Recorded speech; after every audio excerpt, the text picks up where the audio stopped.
Today's topic is circulatory system of human, जिसे हिंदी में मनुष्य का परिसंचरण तंत्र कहते हैं। First of all question arise होगा, what do you mean by circulation? परिसंचरण क्या होता है?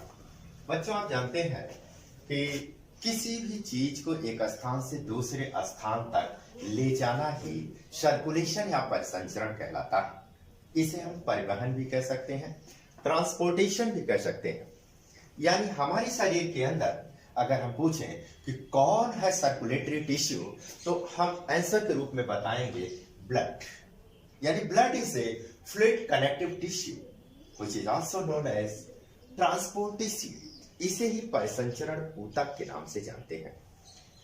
आइए देखते हैं कि हमारे शरीर में जो परिवहन का कार्य कर रहा है, जिसे हम फ्लूइड कनेक्टिव टिश्यू के नाम से जानते हैं, यह हमारे शरीर में कितनी मात्रा में पाया जाता है। तो बच्चों, ये शरीर के भार का 7.8% होता है हमारी बॉडी के वेट के हिसाब से। मनुष्यों में यानी इन मेल इसकी मात्रा 5 to 6 लीटर होती है और इन फीमेल 4 to 5 लीटर, कुछ कम होती है। इसका कलर अगर हम देखें तो red due to the presence of haemoglobin. Haemoglobin की वजह से इसका कलर लाल होता है। pH 4.7 एल्कलीन यानी बेसिक क्षारीय होता है। इसकी क्वांटिटी हमने ऑलरेडी बताया 6.8 लीटर अप्रॉक्सीमेट। इसका टेस्ट साल्टी होता है, कुछ नमकीन होता है। इसी ब्लड में ही प्लाज्मा भी घुला होता है। प्लाज्मा का अगर हम कॉम्बिनेशन देखें इसका, तो प्लाज्मा में वाटर की मात्रा जो है वो 90 to 92% यानी 90 से 92% जल होता है। अकार्बनिक लवण 0.9%, plasma protein 7%, albumin. Plasma protein में देखिए 3 चीज होते हैं, जिसमें एल्ब्यूमिन 4.7%, ग्लोब्यूलिन 1.5%, फाइब्रिनोजन 0.3%, और ये तीनों मिलाकर प्लाज्मा प्रोटीन का निर्माण करते थे। अन्य कार्बनिक पदार्थ 1.2% होते हैं। ये सारे मिलकर के प्लाज्मा का निर्माण करते हैं। फिर से देखें, प्लाज्मा में वाटर सब्सटेंस 90 to 92%, अकार्बनिक लवण 0.9%, प्लाज्मा प्रोटीन 7%, जिसमें एल्ब्यूमिन की मात्रा 4.7%, ग्लोब्यूलिन 1.5%, फाइब्रिनोजन 0.3%, अन्य अकार्बनिक पदार्थ 1.2% होते हैं। अब आइए हम देखते हैं कि फंक्शन ऑफ ब्लड यानी रुधिर के क्या कार्य हैं। हमारे शरीर में रुधिर परिवहन के साथ साथ और किस काम में इंपॉर्टेंट रोल अदा करता है? तो फर्स्ट ऑफ ऑल ऑक्सीजन का परिवहन करता है। You know very well, oxygen एक प्राणवायु है जो हमें वातावरण से नासा छिद्रों के माध्यम से हमारे फेफड़े तक पहुंचा दी जाती है। लेकिन फिर फेफड़ों से कैसे यही ब्लड आर्टरी और वेन से होता हुआ पूरे शरीर के टिश्यू लेवल तक पहुंचा दिया जाता है? तो पहला function important, transportation of oxygen यानी ऑक्सीजन का परिवहन करता है, जिसमें हीमोग्लोबिन का रोल होता है। Hb+O2 = HbO2, ये ऑक्सी हीमोग्लोबिन बना देता है। जैसे ही हीमोग्लोबिन ऑक्सीजन से रिएक्ट होता है, ऑक्सी हीमोग्लोबिन बना देता है।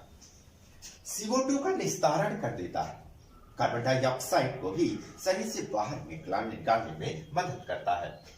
पोषक पदार्थों को ले जाना, हमारी बॉडी के अंदर जो न्यूट्रिएंट मटेरियल होते हैं, भोज्य पदार्थ जो होते हैं, वो ब्लड के द्वारा ही ट्रांसपोर्ट कर दिया जाता है। उत्सर्जित पदार्थों को ले जाना, excretory material which is toxic for human body, it is the waste product, जिसे वर्ज्य पदार्थ भी कहते हैं, ये ब्लड के माध्यम से ही उचित स्थान पर पहुंचा दिया जाता है। शरीर के ताप का नियमन, बॉडी का टेम्परेचर, जो हमारी बॉडी का टेम्परेचर है वो 98.6 डिग्री फ़ारेनहाइट है। ये कांस्टेंट रहता है। क्यों कांस्टेंट रहता है बच्चों? क्योंकि हमारी बॉडी में जो ब्लड है वो शरीर के ताप को कंट्रोल किए रहता है। That is the main function, शरीर के ताप का नियमन।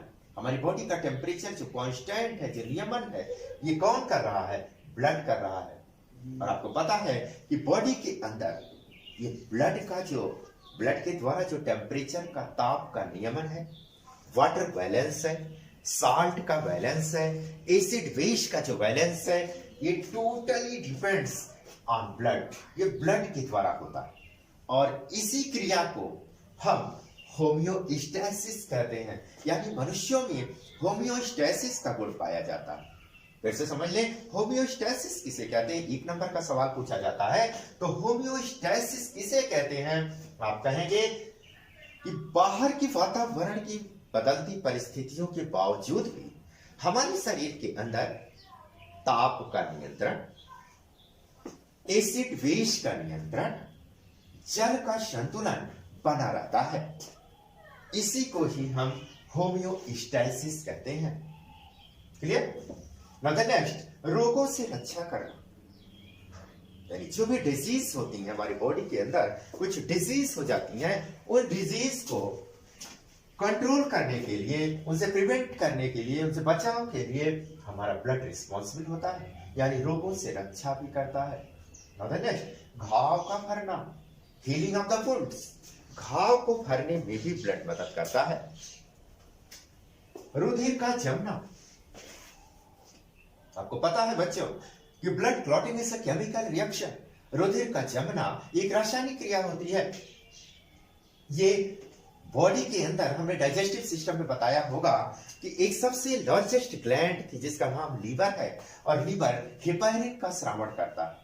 हेपारिन के स्रावण की वजह से शरीर के अंदर ब्लड कभी क्लॉट नहीं हो पाता है, लेकिन जैसे ही हमें चोट लग जाती है वैसे ही रुधिर बहना शुरू कर देता है, और रुधिर को बहने से रोकने के लिए ब्लड का क्लॉटिंग होना बहुत जरूरी होता है। यानी रुधिर का जमना एक रासायनिक क्रिया है जो मैक्सिमम 4 मिनट के ड्यूरेशन में हो जाता है। यदि रुधिर 4 मिनट में न जमे तो पेशेंट की मृत्यु हो जाएगी। क्यों? क्योंकि वो एक रोग से ग्रसित होगा जिसे हमने हीमोफीलिया बताया था। हीमोफीलिया रोगी जो होते हैं वो, उनका रुधिर क्लॉट नहीं करता है, इसलिए उन्हें डॉक्टर चोट लगने से बचाने की हिदायत देते हैं।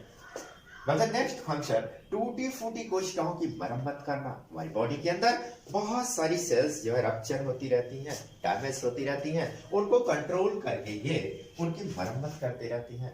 यानी ब्लड के ये सारे इंपॉर्टेंट फंक्शन जो हमारी बॉडी के अंदर ऑटोमेटिकली होते रहते हैं। एक चीज का यहाँ जिक्र कर दे, व्हाट इज कोलेस्ट्रॉल? बच्चों, कोलेस्ट्रॉल कहते हैं कि कोलेस्ट्रॉल बॉडी में बढ़ गया है। अगर कोलेस्ट्रॉल की मात्रा ब्लड में बढ़ जाती है तो इसका मतलब है कि कोई ना कोई डिजीज होने का डर रहता है, खास करके हार्ट से रिलेटेड डिजीज। और हार्ट से संबंधित बीमारी ये कोलेस्ट्रॉल की वजह से ही ज्यादा होती है। आइए देखते हैं, रुधिर वाहिनियों की भित्ति पर लिपिड की अस्तर बनने से, जो लिपिड होता है एक तरह का फैट है, लिपिड की अस्तर बनने से रुधिर वाहिनी की गुहा सक्रिय हो जाती है, नैरो हो जाती है। एक तो वैसे ही सक्रिय होती हैं, आर्टरीज और वेन जो होती हैं ये काफी नैरो होती हैं, और इसमें जब कोई लिपिड की परत बन जाती है तो ऑटोमेटिकली इस अवस्था को हम क्या कहते हैं? एथेरोस्क्लेरोसिस कहते हैं। क्या कहते हैं? एथेरोस्क्लेरोसिस कहते हैं। यानी कोलेस्ट्रॉल की मात्रा जब बढ़ जाती है तो कैविटी के अंदर, यानी वाहिनी की जो रुधिर वाहिनियों की जो गुहा होती है और नैरो हो जाती है। नैरो हो जाने से ब्लड जो है अच्छी तरह से सर्कुलेट नहीं हो पाता, रुक रुक करके ब्लड जाता है। बच्चों, ऐसी कंडीशन में होता क्या है कि जब ब्लड रुक रुक करके जाएगा तो हार्ट में ट्रबल होगा। इसे हम हार्ट पेन कह सकते हैं या हृदय आघात भी हो जाता है, हार्ट फेल्योर भी हो सकता है। इससे बचने के लिए डॉक्टर एंजियोग्राफी करते हैं। एंजियोग्राफी करने के उपरांत देखते हैं कि किस पार्ट में ट्रबल है, फिर एंजियोप्लास्टी कर दी जाती है। एंजियोप्लास्टी, एंजियोग्राफी के माध्यम से रीड किया जाता है स्टेटस देखा जाता है, उसके बाद एंजियोप्लास्टी कर दिया, ऑपरेशन सर्जरी के माध्यम से इसे ठीक कर दिया जाता है। और रुधिर चूंकि एक आर्टरी और वेन के माध्यम से एक स्थान से दूसरे स्थान तक संचरित होता रहता है, इसे ही हम रुधिर परिसंचरण कहते हैं, यानी इंग्लिश में इसे हम एंजियोलॉजी कह सकते हैं। अगर हम आपसे पूछें who is the father of angiology, तो आंसर होगा विलियम हार्वे। यानी विलियम हार्वे को फादर ऑफ एंजियोलॉजी कहा गया। कौन है father of angiology? William Harvey.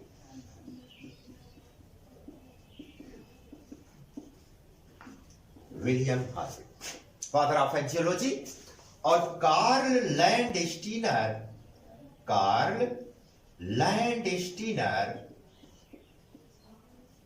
और वीनर ने सबसे पहले रीशस बंदर पर प्रयोग करके रुधिर वर्ग की खोज कर दिया।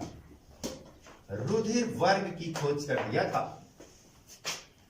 यानी दो वैज्ञानिकों का नाम आपसे याद रखना होगा, विलियम हार्वे जिसे फादर ऑफ एंजियोलॉजी या रुधिर परिसंचरण के पिता कहे जाते हैं, और कार्ल लैंडस्टीनर और वीनर ने सबसे पहले ब्लड ग्रुप की खोज किया था।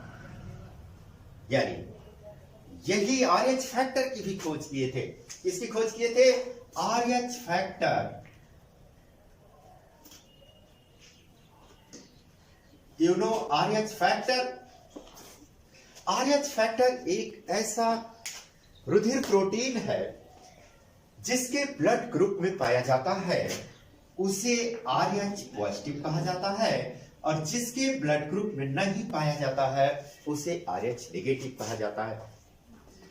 यहां एक चीज का जिक्र करना बहुत जरूरी है बच्चों। What is the rule of RH positive and RH negative? RH positive और आरएच नेगेटिव जो है एक रोग को जन्म देता है जिसे हम कह सकते हैं erythroblastosis. Erythroblastosis fetalis. Erythroblastosis fetalis क्या है, आइए हम शॉर्ट में समझा देते हैं। एरिथ्रोब्लास्टोसिस फेटालिस एक रोग है जो केवल फीमेल में होता है। ये कैसे होता है? जब किसी मेल की शादी, सपोज दैट मेल का ब्लड ग्रुप ए पॉजिटिव है और फीमेल का ब्लड ग्रुप ए नेगेटिव है, ए नेगेटिव या कोई भी नेगेटिव है, तो जब इसके साथ मेटिंग होती है, आफ्टर मेटिंग, तो जो पहली संतान होती है, पहली संतान, उसमें आरबीसी जो होती है वो कोगुलेट करना शुरू कर देती है, लेकिन पहला बेबी किसी तरह से सेफ बच जाता है। जैसे ही दूसरा बेबी आता है वैसे ही ये आरबीसी जो होती है ये एम्ब्रियो तथा मदर दोनों को कोगुलेट करके नष्ट कर देती है, यानी मदर और बेबी दोनों की डेथ हो जाती है। इसी रोग को एरिथ्रोब्लास्टोसिस फेटालिस कहते हैं। That's the very important question for your competition point of view as well as board examination point of view also. आगे बच्चों अब हम कुछ हार्ट के बारे में चर्चा कर लेते हैं, क्योंकि heart is a pumping machine. Heart एक पंपिंग मशीन है जो पंप की भांति कार्य करता है।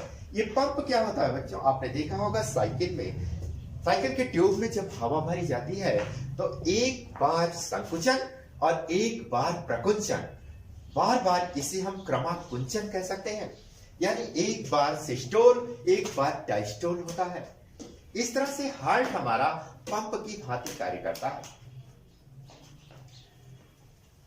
ह्यूमन हार्ट एक मुट्ठी के साइज का, ह्यूमन हार्ट मुट्ठी के साइज का तिकोनी शंक्वाकार संरचना है जो कार्डियक मसल्स का बना होता है। यहां इंपॉर्टेंट चीज जानना जरूरी है कि हमारा जो हार्ट है वो मायोजेनिक होता है। What do mean by myogenic? Myogenic का मतलब होता है कि ये कार्डियक मसल्स का बना है। जिसमें स्वयं आवेग उत्पन्न करने की क्षमता होती है। यानी हमारा हार्ट जो है वो मायोजेनिक है, जो कार्डियक मसल्स का बना होता है, हृदय पेशी का बना होता है, और ये कभी थकान का अनुभव नहीं कर देती है। Cardiac muscles which is found only in heart, पूरे बॉडी में केवल हार्ट में पाया गया ये कार्डियक मसल्स। आइए देखते हैं कि बर्ड का हार्ट कितने चैम्बर्ड होता है। पक्षियों का हार्ट 4 चैम्बर्ड होता है। क्रोकोडाइल्स का हार्ट 4 चैम्बर्ड होता है। अर्थवर्म का हार्ट 8 हार्ट यानी 4 पेयर्स होते हैं। 4 जोड़ी हृदय होता है अर्थवर्म यानी केचुए में।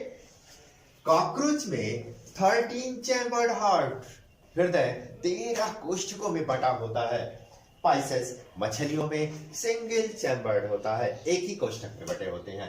बट ये सारे जितने भी ये कॉर्डेट्स या नॉन कॉर्डेट्स हैं, इनमें जो है न्यूरोजेनिक हार्ट इसे कहते हैं। न्यूरोजेनिक का मतलब होता है कि इसमें तंत्रिका तंत्र के द्वारा इसमें आवेग उत्पन्न किया जाता है। ये मायोजेनिक नहीं होता है, ये तंत्रिका तंत्र से आवेग ग्रहण करता है। इसका मतलब कि मायोजेनिक और neurogenic two terminology which related with the heart, यानी मायोजेनिक ह्यूमन के हार्ट से रिलेटेड होता है। ये केवल ह्यूमन के हार्ट में ऐसा होता है कार्डियक मसल्स की वजह से, जबकि अन्य एनिमल्स में न्यूरोजेनिक हार्ट होता है। तो इस तरह से ये जो बेसिक आउटलाइन मैंने आपको दिया है ये बहुत इंपॉर्टेंट है, और सर्कुलेटरी सिस्टम में सबसे पहले इन सब की जानकारी होना बहुत जरूरी होता है। हमारे हार्ट में ये जो पंपिंग क्रिया होती है, इसके माध्यम से ही आर्टरी और वेन से होता हुआ पूरे शरीर के टिश्यू लेवल तक ब्लड को ट्रांसपोर्ट कर दिया जाता है। तो ब्लड के ट्रांसपोर्ट करने की क्रिया ही, ब्लड के परिवहन की क्रिया ही परिसंचरण कहलाती है, या उसके माध्यम से जो सारी चीजों का परिवहन किया जाता है वही परिसंचरण कहलाता है। और मनुष्य के परिसंचरण में जो जो ऑर्गेन सहायक होते हैं वही परिसंचरण अंग कहलाते हैं, और इन अंगों के समूह से एक तंत्र का निर्माण हो जाता है जिसे परिसंचरण तंत्र या सर्कुलेटरी सिस्टम कहा जाता है। That is the very important chapter. अब आपको अगर ये वीडियो पसंद आई हो तो आप इसे सब्सक्राइब करें, लाइक करें, शेयर करें, आइकन बेल दबाएं। Thank you so much.